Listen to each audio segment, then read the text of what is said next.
ഇവൾക്ക് അവിഹിതമുണ്ടോ എന്ന്. അങ്ങനെ എനിക്ക് പരിചയമുള്ള വളരെ സുന്ദരിയായിട്ടുള്ള ഒരു 10-16 വയസ്സിൽ കല്യാണം കഴിച്ച് വന്നിട്ടുള്ള ഒരു സുഹൃത്താണ് കേട്ടോ. എന്നെക്കാളും കുറച്ചു മുതിർന്ന ഒരു സ്ത്രീയാണ്. പറയട്ടെ, കൊടുക്കില്ല, അതിന് തെളിവുണ്ട്. സ്ത്രീകളും മര്യാദക്കാണ് നടക്കുന്നത് എന്നുണ്ടെങ്കിൽ ഭർത്താവ് കള്ളുകൂടിയാണ്. ഒരു 43 വയസ്സൊക്കെ ആയപ്പോ ആ സ്ത്രീ എന്ത് ചെയ്തു? സ്വന്തമായിട്ട് ജോലിക്ക് പോകാൻ തുടങ്ങി. ഈ ആള് സൂയിസൈഡ് ചെയ്തു, ആത്മഹത്യ ചെയ്തു. എന്റെ ആളങ്ങനെ സ്ട്രോങ്, ആൾക്കൊരു ബോധം വെച്ച പോലെ നമ്മുടെ ഓപ്പോസിറ്റ് നിൽക്കുന്ന ആളെ നമ്മൾ സ്നേഹിക്കില്ല, അല്ലെങ്കിൽ ആ സമയത്ത് നമ്മൾ പവർഫുൾ ആവും, സ്ട്രോങ് ആവും തന്നെ. നമ്മുടെ അവിടെ വരും. ആ സമയത്ത് നമുക്ക് ആരെ കൊണ്ടു കൊടുക്കുക? അത് ജോലിക്ക് പോയാലേ അതിന് ജീവിക്കാൻ പറ്റുള്ളൂ. വീട്ടുകാരഞ്ഞാണ് വീട്ടിൽ നിന്നുള്ള വ്യക്തികളിൽ നിന്നാണ് നമ്മുടെ ലൈഫ് എന്ന് പറയുന്ന ഒരു ലൂപ്പില് സ്നേഹം ഇങ്ങനെ മൊത്തത്തിൽ കുഴച്ചു വെച്ചിരിക്കുന്നത് കൊണ്ടാണ് സ്ത്രീകളും മര്യാദക്കാണ് നടക്കുന്നത് എന്നുണ്ടെങ്കിൽ വീട്ടിലെ കാര്യങ്ങളൊക്കെ നന്നായി നോക്കി നാട്ടുകാരോടും ബന്ധുക്കളോടൊക്കെ വളരെ സ്നേഹപൂർവ്വമാണ് പെരുമാറുന്നത് എന്നുണ്ടെങ്കിൽ ഒരു സ്ത്രീനെ ഈ നാട്ടിൽ ആരും കുറ്റം പറയാൻ പോണില്ല. നമ്മുടെ ചാനലിലേക്ക് എല്ലാവർക്കും സ്വാഗതം. സ്ത്രീ അങ്ങനെ ഒരു കുടുംബത്തെ എല്ലാ കാര്യങ്ങളും വളരെ ഭംഗിയായിട്ടൊക്കെ നോക്കി നടക്കുകയാണെങ്കിൽ സമൂഹം ആ സ്ത്രീനെ മോശം എന്നൊക്കെ പറയോ? അവർക്കൊരു ബുദ്ധിമുട്ടൊക്കെ ഉണ്ടാകുമ്പോൾ ഉറപ്പായിട്ടും അവിടെയുള്ള ആളുകൾ ചെറിയ രീതിയിലെങ്കിലും ആ സ്ത്രീക്ക് ഒരു മെന്റൽ സപ്പോർട്ട് കൊടുക്കില്ലേ? എന്നാൽ ഞാനൊരു കാര്യം പറയട്ടെ, കൊടുക്കില്ല, അതിന് തെളിവുണ്ട്. എൻ്റെ റിയൽ ലൈഫിലെ ഒരു സ്റ്റോറി ഞാൻ പറയട്ടെ. എൻ്റെ ലൈഫിലെന്ന് വെച്ചാൽ എനിക്കറിയുന്ന ഒരാളുടെ ഒരു സ്റ്റോറി ഞാൻ ഇവിടെ പറയാം. എൻ്റെ ഒരു സുഹൃത്താണ് കേട്ടോ. എന്നെക്കാളും കുറച്ചു മുതിർന്നൊരു സ്ത്രീയാണ്. സ്വാഭാവികമായിട്ടും ഒരു മനുഷ്യനുള്ള പരിമിതികൾ എല്ലാവർക്കും ഉണ്ട് അല്ലേ? ഒരു പെർഫെക്ഷൻ, ഒരു 100% നല്ലതായിട്ട് ഒരു മനുഷ്യനും ഉണ്ടാവില്ല. അത് സ്ത്രീ ആയിക്കോട്ടെ പുരുഷനായിക്കോട്ടെ. അപ്പൊ നമ്മൾ സ്റ്റോറി തുടങ്ങാം കേട്ടോ. അങ്ങനെ എനിക്ക് പരിചയമുള്ള വളരെ സുന്ദരിയായിട്ടുള്ള ഒരു 10-16 വയസ്സിൽ കല്യാണം കഴിച്ച് വന്നിട്ടുള്ള ഒരു 46-47 വയസ്സായി നിൽക്കുന്ന ഒരു സ്ത്രീ. അവരുടെ കഥയാണ് ഞാൻ പറയാൻ പോണത് കേട്ടോ. അവർ കല്യാണം കഴിച്ചുകൊണ്ട് വന്ന കാലം തൊട്ട് ഭർത്താവ് കള്ളുകൂടിയാണ്, ഇവരെപ്പോഴും മർദ്ദിക്കുന്നു, കുട്ടികളെ ഉപദ്രവിക്കുന്നു, ആള് കൃത്യമായിട്ട് ജോലിക്കൊന്നും പോവില്ല, വീടൊന്നും അത്ര നന്നായിട്ടൊന്നും നോക്കൂല. അങ്ങനെ ഇരിക്കുന്ന സമയത്ത് ഒരു 40-45 വയസ്സ് വരയ്ക്കും ആ സ്ത്രീ ഇതൊക്കെ സഹിച്ചും എങ്ങനെയൊക്കെയോ അഡ്ജസ്റ്റ് ചെയ്തൊക്കെ ജീവിതം അങ്ങനെ മുന്നോട്ട് കൊണ്ടുപോയി. ഇതാ നാട്ടിലുള്ള എല്ലാവർക്കും അറിയാട്ടോ. പക്ഷെ അതൊന്നും നാട്ടുകാരെ ബുദ്ധിമുട്ടിക്കൊന്നും ചെയ്തിട്ടൊന്നുമില്ല. നാച്ചുറൽ, അവരടി വാങ്ങിക്കോട്ടെ, സ്വാഭാവികം, അതിനിപ്പോൾ എന്താണ്? അങ്ങനെ ഒരു 43 വയസ്സൊക്കെ ആയപ്പോൾ ആ സ്ത്രീ എന്ത് ചെയ്തു? സ്വന്തമായിട്ട് ജോലിക്ക് പോകാൻ തുടങ്ങി. കാരണം അതിനാഗ്രഹിക്കുന്ന, അത് ഇഷ്ടപ്പെടുന്ന ഒത്തിരി സാധനങ്ങൾ വാങ്ങണമെന്ന് അതിന് ഭയങ്കര ആഗ്രഹമുണ്ട്. അങ്ങനെ ആള് ജോലിക്കൊക്കെ പോണു, സമ്പാദിക്കുന്നു, കാശ് കൊണ്ട് അവർ സന്തോഷമായിട്ട് ജീവിക്കുന്നു. സന്തോഷം എന്ന് പറഞ്ഞാൽ ഇപ്പൊ അവർക്കൊരു സാരി വാങ്ങണമെന്നോ ചെരുപ്പ് വാങ്ങണമെന്നോ അങ്ങനെയൊക്കെയുള്ള കാര്യങ്ങൾ അതൊക്കെ ആള് സ്വന്തമായിട്ട് ചെയ്യാൻ തുടങ്ങിയിട്ടോ. അപ്പോഴും ഹസ്ബൻഡിന് പ്രത്യേകിച്ച് മാറ്റങ്ങളൊന്നുമില്ല. പുള്ളിക്കാരൻ ഈ പറഞ്ഞ പോലെ തന്നെ 1 വീക്കൊക്കെ തുടർന്ന് കള്ളു കുടിച്ചുകൊണ്ടിരിക്കുന്നു. കള്ളു കുടിച്ച് ചില ദിവസങ്ങളിൽ ഭാര്യയെ തല്ലുന്നു. ഇതൊക്കെ നാച്ചുറലായിട്ട് അവിടെ അങ്ങനെ സംഭവിച്ചുകൊണ്ടിരിക്കുന്നുണ്ട്. അതിലൊന്നും നാട്ടുകാർക്ക് ഒരു പരാതിയില്ല. പുള്ളി അത് ചെയ്യണതിൽ പരാതിയില്ല, നാട്ടുകാർക്ക് ബന്ധുക്കൾക്ക് ഒന്നും പരാതിയില്ല. അവൾ അത് വാങ്ങിച്ചുകൊണ്ടിരിക്കും, അത് സ്വാഭാവികമാണല്ലോ. അങ്ങനെ ഒരു ദിവസം എന്ത് സംഭവിച്ചെന്ന് വെച്ചാൽ ഈ ആള് സൂയിസൈഡ് ചെയ്തു, ആത്മഹത്യ ചെയ്തു. എൻ്റെ എല്ലാ കഥയിലും സൂയിസൈഡ് വരുന്നുണ്ടല്ലേ, ഭയങ്കര നെഗറ്റീവ് ആവുന്നുണ്ടാ ഞാൻ. അപ്പൊ ഇയാള് സൂയിസൈഡ് ചെയ്ത് കഴിഞ്ഞപ്പോ നാട്ടുകാർക്ക് അറിയേണ്ട ഒരു സംഭവമുണ്ട്, ഇവൾക്ക് അവിഹിതമുണ്ടോ എന്ന്. അപ്പോൾ ഈ സ്ത്രീനെ എനിക്ക് നന്നായിട്ട് അറിയാം, ഞങ്ങൾ നല്ല ഫ്രണ്ട്സാണ്. അപ്പോൾ നാട്ടുകാർക്ക് അറിയേണ്ട ഒരു കാര്യം എന്താണെന്ന് വെച്ചാൽ ഈ സ്ത്രീക്ക് അവിഹിതമുണ്ടായിരുന്നു, അതുകൊണ്ടാണോ ഇയാള് ഇങ്ങനെ ചെയ്യാനായിട്ട് കാരണം എന്നതായിരുന്നു കേട്ടോ. ഒരാൾ പോലും എനിക്ക് മെസ്സേജ് അയച്ച് ചോദിച്ചു, എന്താ ഇപ്പോൾ ഇവിടെയൊക്കെ സംഭവിക്കുന്നത്? ഇങ്ങനെയൊക്കെയാണോ ഇവിടെ സംഭവിച്ചുകൊണ്ടിരിക്കുന്നത്? അവർക്ക് എന്തെങ്കിലും അവിഹിതം ഉണ്ടായിരുന്നോ എന്നൊക്കെ കേട്ടോ. ഞാൻ പറഞ്ഞു, അവിഹിതം ഉണ്ടായാലും ഇപ്പം എന്താ കുഴപ്പം? ആക്ച്വലി അതിന് അവിഹിതമൊന്നും ഇല്ല കേട്ടോ. പക്ഷെ ഞാൻ എൻ്റെ ഒരു കാഴ്ചപ്പാട് പറയാണ്, അവിഹിതം ഉണ്ടായാലും എന്താ കുഴപ്പം? ഒരു 16 വയസ്സിൽ കല്യാണം കഴിച്ചുകൊണ്ട് വന്ന് 46 വയസ്സ് വരെ ഭർത്താവിൻ്റെ കയ്യിൽ നിന്ന് അടി, ഒരു നല്ല ലൈഫില്ല, നന്നായി നോക്കുന്നില്ല, ഇതൊക്കെ സംഭവിച്ചിട്ടും അവർക്ക് അവിഹിതമുണ്ടോ എന്നുള്ളതാണ് നാട്ടുകാരുടെ പ്രശ്നം. അല്ലാതെ നമ്മുടെ കൺമുന്നിലെ കാലാകാലങ്ങളായി സ്ത്രീ അനുഭവിച്ചുകൊണ്ടിരിക്കുന്ന വിഷമങ്ങൾക്കൊന്നും ആർക്കൊരു പരാതിയില്ല. അത് ഭയങ്കര ഞെട്ടിക്കുന്ന ഒരു കാര്യമാണ് അല്ലേ? ഇത് കോഴിയോ താറാവോ ഒന്നും അല്ലല്ലോ നമ്മൾ വെട്ടിക്കൊന്ന് കറി വെക്കാൻ വേണ്ടി കൊണ്ടുവരാനായിട്ട്. ഒരു മനുഷ്യൻ തന്നെയാണ് അല്ലേ? അത് സ്ത്രീയായി ഇത് പുരുഷനായി, അത്രേ വ്യത്യാസമുള്ളൂ. അപ്പൊ അതായിരുന്നു ആളുകൾക്ക് അറിയേണ്ട ഒരു സബ്ജക്റ്റ്. ഇതിപ്പോൾ എന്നോട് ചോദിച്ചപ്പോൾ ഞാൻ വിചാരിച്ചു അത് എന്നോട് മാത്രമുള്ള ഒരു ക്വസ്റ്റ്യൻ ആണെന്ന്. പുള്ളിക്കാരത്തിയോട് ഞാനത് പറയാനേ പോയില്ല കേട്ടോ. പക്ഷെ നാട്ടിലെ ചർച്ച മുഴുവൻ ഇതായിരുന്നു എന്നുള്ളത് പുള്ളിക്കാരത്തി എങ്ങനെയൊക്കെയോ അറിഞ്ഞു. പുള്ളിക്കാരത്തി എങ്ങനെയാന്ന് വെച്ചാൽ ബന്ധുക്കളെയൊക്കെ വളരെ നല്ല രീതിയിൽ കൊണ്ടടക്കുന്ന ഒരു വ്യക്തിയായിരുന്നു. എന്തൊക്കെ പ്രോബ്ലംസ് ഉണ്ടെങ്കിലും അവിടെ ഒരു ഫംഗ്ഷൻ വന്നാൽ പോവും, എൻജോയ് ചെയ്യും, എല്ലാ കാര്യങ്ങളും ചെയ്യും, അവിടുത്തെ കാര്യങ്ങളൊക്കെ സഹായിച്ചു കൊടുക്കും. അങ്ങനെ മൊത്തത്തിൽ ആ ഫാമിലി വളരെ ഭംഗിയായിട്ട് കൊണ്ടുപോകാനൊക്കെ ട്രൈ ചെയ്തിരുന്ന ഒരു വ്യക്തിയാണ്. പെർഫെക്ഷൻ ഉണ്ടെന്ന് ഞാൻ എവിടെയും അവകാശപ്പെടുന്നില്ല. പെർഫെക്റ്റ് ആയിട്ട് ഈ ഭൂമിയിൽ ആരില്ല എന്നുള്ളത് നമുക്ക് അറിയാം. ഈ ഒരു സിറ്റുവേഷൻ ഉണ്ടായപ്പോഴാണ് പുള്ളിക്കാരത്തിയുടെ കണ്ണ് തുറന്നത്. ഞാനങ്ങനെ എന്നെ ഇറിറ്റേറ്റ് ചെയ്യുന്ന ഒരാളെയും എൻ്റെ കൂടെ കൊണ്ടുനടക്കുന്ന ഒരു ആളല്ല കേട്ടോ. എനിക്ക് ഇറിറ്റേഷൻ ഉണ്ടാവുന്നുണ്ട് അല്ലെങ്കിൽ എന്നെ എപ്പോഴും മോശമാണ് എന്ന് പറഞ്ഞുകൊണ്ടിരിക്കുന്ന ഒരു വ്യക്തി ആയിക്കോട്ടെ, ഫ്രണ്ട്സ് ആയിക്കോട്ടെ, എന്നെ എപ്പോഴും ഇങ്ങനെ അടിച്ചമർത്തിക്കൊണ്ടിരിക്കുന്ന ഒരാളെയും ഞാനങ്ങനെ കഷ്ടപ്പെട്ട് താങ്ങി കൊണ്ടടക്കൽ ഭയങ്കര കുറവാണ്. പക്ഷെ അതിൻ്റെതായ ബുദ്ധിമുട്ടുകളുണ്ട് കേട്ടോ. അതൊരു പ്രത്യേക മാനസികാവസ്ഥയാണ്. എല്ലാവരുടെ അടുത്തും അങ്ങനെ ചെയ്യാനായിട്ട് വാശി പിടിക്കാനൊന്നും നമുക്ക് പറ്റില്ല. കാരണം അതിൽ നമുക്ക് ഒരുപാട് റിസ്ക് ഉണ്ട്. അതിനെക്കുറിച്ച് നമുക്ക് വേറൊരു വീഡിയോയിൽ സംസാരിക്കാം കേട്ടോ. പുള്ളിക്കാരി ഇതെങ്ങനെയൊക്കെ അറിഞ്ഞു, ആളുകൾ സംസാരിച്ചുകൊണ്ടിരുന്നത് ഇതായിരുന്നു, ഈ ആൾക്ക് അവിഹിതം ഉണ്ടോ എന്നുള്ളത് അറിയാനായിരുന്നു ആളുകൾക്ക് താല്പര്യം എന്നുള്ളത് ആൾ അറിഞ്ഞപ്പോൾ ആൾ ഭയങ്കരമായിട്ട് ഷോക്കായിപ്പോയി.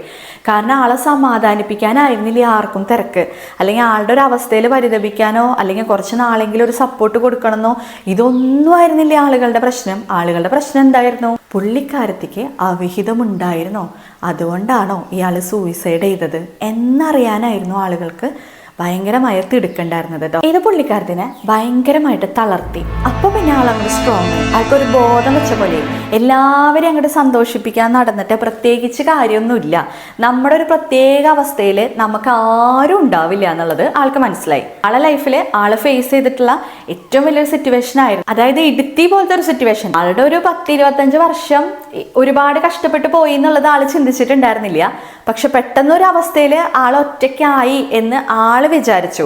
ആൾ ഓൾറെഡി കൂട്ടത്തിലൊന്നും ആയിരുന്നില്ല, ആരും ഉണ്ടായിരുന്നില്ല സപ്പോർട്ട് ചെയ്യാനൊന്നും.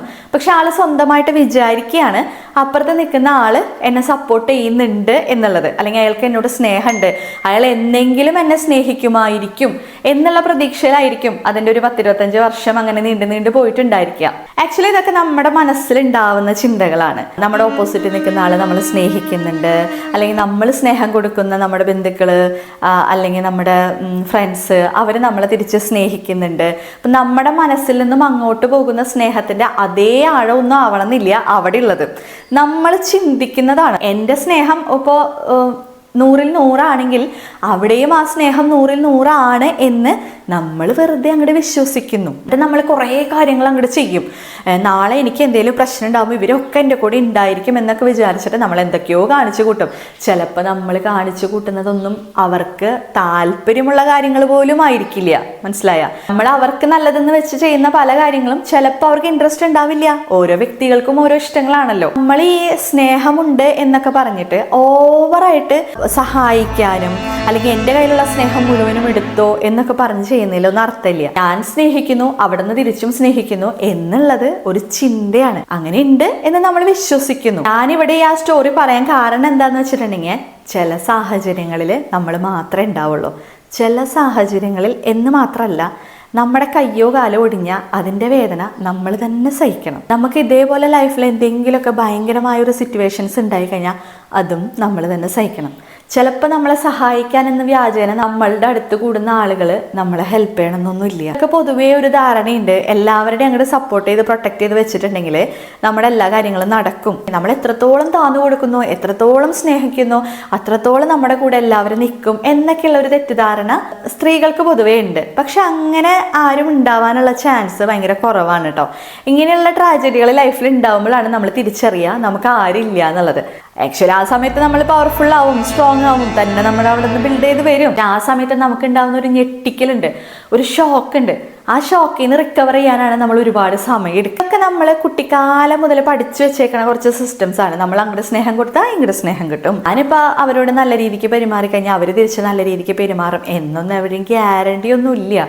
പിന്നെ നമ്മൾ വിചാരിക്കുന്ന പോലെ ഓപ്പോസിറ്റ് നിൽക്കുന്ന ആൾ പെരുമാറണമെന്നൊന്നും നമുക്ക് വാശി പിടിക്കാനൊന്നും പറ്റില്ല. സ്ട്രോങ് ആയിട്ട് ഇരിക്കാനായിട്ട് ട്രൈ ചെയ്യാം. എപ്പോഴും ഹെൽപ്പ് ചെയ്യാൻ ചുറ്റുപാടിൽ ആളുകൾ ഉണ്ടാവണം എന്നൊന്നുമില്ല. ഇപ്പം ആ സ്ത്രീ ലൈഫ് ലോങ് ഇരുന്ന് കരഞ്ഞ് വിഷമിച്ച് ഈ ഒരു കൊല്ലം മൊത്തം ഇരുന്ന് കരഞ്ഞുകൊണ്ടിരുന്ന അതിൻ്റെ വീട്ടിലേക്ക് ഫുഡ് ആരെ കൊണ്ടു കൊടുക്കുക? അത് ജോലിക്ക് പോയാലേ അതിന് ജീവിക്കാൻ പറ്റുള്ളൂ. അത് കരഞ്ഞുകൊണ്ടിരുന്നത് കൊണ്ട് നാട്ടിലുള്ളവരോ അല്ലെങ്കിൽ ബന്ധുക്കളോ ഒന്നും പോയിട്ട് അയ്യോ പാവം കരഞ്ഞുകൊണ്ടിരിക്കുകയാണ്, ജീവിതകാലം മുഴുവൻ അങ്ങോട്ട് നോക്കിക്കളയാം എന്നൊന്നും ആർക്കും പറ്റൊന്നുമില്ല. പിന്നെ സഹതപിക്കാൻ എല്ലാവർക്കും സുഖമാണ്. 5 പൈസ ചെലവുമില്ല, ജിൻ്റെ സമയം പോവുകയും ചെയ്യില്ല. സഹതപിക്കാം, വെറുതെ സഹതപിക്കാം. അപ്പം നമുക്ക് പ്രത്യേകിച്ച് ചെയ്യാൻ റോളില്ലാത്ത സ്ഥലത്ത് പോയിട്ട് നമ്മൾ സഹതപിക്കേണ്ട കാര്യമില്ല. എന്തെങ്കിലും അവിടെ നമുക്ക് ചെയ്യാനുണ്ടെങ്കിൽ ഓക്കെ നമ്മളത് ചെയ്യുക, അവരെ സഹായിക്കുക എന്നല്ലാതെ ഈ സഹതാപം അഭിനയിക്കുന്നവരെ വിശ്വസിച്ചിട്ട് അവിടെ കുത്തിരിക്കണേൽ അർത്ഥമില്ല. പറഞ്ഞു വന്നതൊന്നുമല്ല, ഈ സത്യസന്ധമായുള്ള സ്നേഹം എന്നൊക്കെ പറഞ്ഞിട്ട് ഇതൊക്കെ തിരിച്ചു കിട്ടും എന്നൊക്കെയുള്ള ഒരു പ്രതീക്ഷയിൽ നമ്മൾ ജീവിക്കുന്നതിന് തെറ്റൊന്നുമില്ല.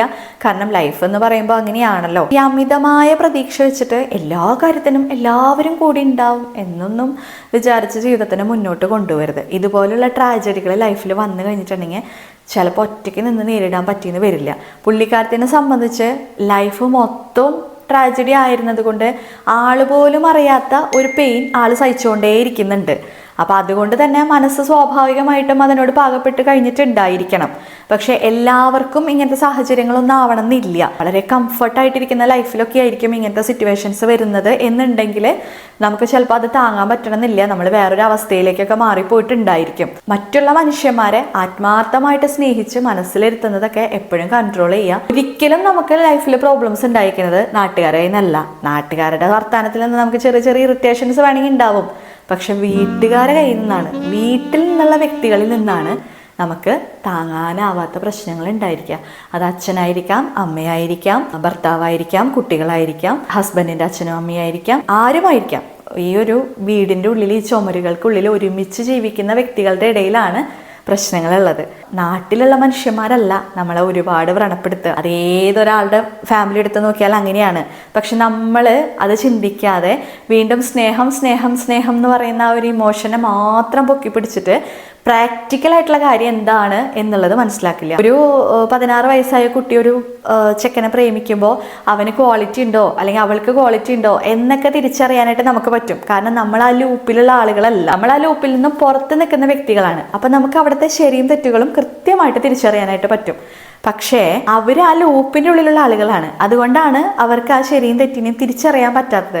അതേപോലെ തന്നെയാണ് നമ്മളെല്ലാവരും നമ്മുടെ ലൈഫ് എന്ന് പറയുന്ന ഒരു ലൂപ്പിൽ സ്നേഹം ഇങ്ങനെ മൊത്തത്തിൽ കുഴച്ച് വെച്ചിരിക്കുന്നത് കൊണ്ടാണ് നമ്മൾ ഹൃദയം കൊണ്ട് കാര്യങ്ങൾ ചിന്തിക്കുന്നത്. എന്തൊക്കെ ചെയ്താലും അവർക്ക് എന്നോട് സ്നേഹം ഉണ്ടായിരിക്കും എന്നുള്ള പ്രതീക്ഷയിലൊക്കെ തന്നെയായിരിക്കും ജീവിക്കുക. പിന്നെ മക്കളിൽ നിന്നാണെങ്കിലും ഞാൻ പ്രതീക്ഷിക്കുന്ന പോലെ തന്നെ അവർ കാര്യങ്ങൾ ഭംഗിയായിട്ട് ചെയ്യും. അല്ലെങ്കിൽ അവർ വലുതായിട്ട് അവർ നമുക്ക് എന്തൊക്കെയോ തിരിച്ചു തരും, നമ്മുടെ ഹസ്ബൻഡ് നമുക്ക് എന്തൊക്കെയോ തിരിച്ചു തരും, മാതാപിതാക്കൾ എന്തൊക്കെയോ തിരിച്ചു തരും. അങ്ങനെ ഒരു പ്രതീക്ഷയിൽ നമ്മൾ ജീവിക്കുന്നതാണ് നമ്മുടെ മിസ്റ്റേക്ക്. നിങ്ങൾ വെറുതെ ഇരിക്കുമ്പോൾ ഒന്ന് ചിന്തിച്ചാൽ മനസ്സിലാവും. നമുക്ക് അപ്പുറത്തുള്ള ആളുകൾ നമ്മളെ അസൂയ പറയുന്നുണ്ടായിരിക്കാം, അല്ലെങ്കിൽ കുഞ്ഞു കുഞ്ഞു കാര്യങ്ങൾ പറയുന്നുണ്ടായിരിക്കും. പക്ഷെ അത് നമ്മുടെ മനസ്സിനെ വ്രണപ്പെടുത്തുന്നതിനൊക്കെ ഒരു പരിധിയുണ്ട്. അവർക്ക് നമ്മുടെ ഹൃദയത്തിലൊന്നും സ്ഥാനമില്ല. പക്ഷെ നമ്മുടെ ഹൃദയത്തിൽ സ്ഥാനമുള്ള വ്യക്തികളായിരിക്കും നമുക്ക് എപ്പോഴും പണി തരിക. അപ്പം നമ്മളെപ്പോഴും ആരെ സ്നേഹിക്കുകയാണെങ്കിലും അതിനൊരു അതിര് വെച്ചിട്ട് സ്നേഹിക്കുക. ലൈഫ് ഒരിക്കലും നമ്മൾ വിചാരിക്കുന്ന പോലെ ആവണമെന്നില്ല. ഞാൻ എന്തിനാ പറയണമെന്ന് വെച്ചിട്ടുണ്ടെങ്കിൽ ഒരുപാട് സ്ത്രീകൾ ഇതുപോലെയാണ്. ഭയങ്കര എക്സ്പെക്റ്റേഷനോട് കൂടിയിട്ടാണ് ജീവിക്കുക. എന്നിട്ട് അതൊക്കെ കിട്ടാണ്ടാവുമ്പോഴാണ് നമ്മൾ ഭയങ്കരമായിട്ട് തകർന്നു പോകുന്നത്. നമ്മുടെ ശരീരത്തിൻ്റെ പ്രോബ്ലംസും അല്ലെങ്കിൽ നമ്മുടെ ഹോർമോൺസിൻ്റെ പ്രോബ്ലംസും നമ്മുടെ തോട്ട് പ്രോസസ്സും നമ്മുടെ കുറേ കാര്യങ്ങളും ഇതിൻ്റെ ഉള്ളിലുണ്ട്. ഇതൊന്നും പോരാതെ നമ്മൾ വീട്ടിലുള്ള എല്ലാ വ്യക്തികളിൽ നിന്നും നമ്മൾ വിചാരിക്കുന്ന പോലത്തെ ഒരു സാധനം തരും എന്ന് പ്രതീക്ഷിച്ചുകൊണ്ടാണ് നമ്മൾ മുന്നോട്ട് പോയിക്കൊണ്ടിരിക്കുന്നത്. ഈ മറ്റുള്ളവരുടെ മേലുള്ള പ്രതീക്ഷ കുറച്ച് കഴിഞ്ഞാൽ കുറച്ച് നമുക്ക് സമാധാനം കിട്ടും. മനസ്സ് പഠിച്ചു വെച്ചേക്കണ ഒരു സാധനമാണ് ഇത്. പെട്ടെന്ന് ഒരു ദിവസം കൊണ്ട് നിങ്ങൾക്ക് ഇന്ന തൊട്ട് ഞാൻ മാറിക്കളയാം എന്നൊന്നും ചിന്തിക്കാൻ പറ്റില്ല. അവർക്ക് അവരുടേതായ ചോയ്സ് ഉണ്ട്. ഉള്ള ഒരു സ്പേസ് നമ്മളും കൊടുക്കണം. സ്നേഹമാണ് എന്ന് പറഞ്ഞിട്ട് വിചാരിക്കുന്നത് തന്നെ കിട്ടണം എന്ന് പ്രതീക്ഷിച്ചുകൊണ്ടിരുന്ന് കഴിഞ്ഞാൽ കാര്യമൊന്നുമില്ല. ഇന്നത്തെ വീഡിയോ നിങ്ങൾക്ക് ഉപകാരപ്പെട്ടു എന്ന് ഞാൻ വിശ്വസിക്കുകയാണ്. ഞാൻ സംസാരിക്കണമെന്ന് നിങ്ങൾ ആഗ്രഹിക്കുന്ന എന്തെങ്കിലും ടോപ്പിക്കൊക്കെ ഉണ്ടെങ്കിൽ കമൻറ്റ് ചെയ്യുക. ആർക്കെങ്കിലും എന്നോട് കമ്മ്യൂണിക്കേറ്റ് ചെയ്യണമെന്ന് ആഗ്രഹിക്കുന്നുണ്ടെങ്കിൽ ഇൻസ്റ്റയിൽ വന്നിട്ട് പേഴ്സണലി മെസ്സേജ് ഇട്ടാൽ മതി കേട്ടോ. അപ്പോൾ ഞാൻ അതിന് റിപ്ലൈ തരാം കേട്ടോ. എപ്പോഴും പറയുന്ന പോലെ സന്തോഷമായിട്ടിരിക്കുക, സമാധാനമായിട്ടിരിക്കുക.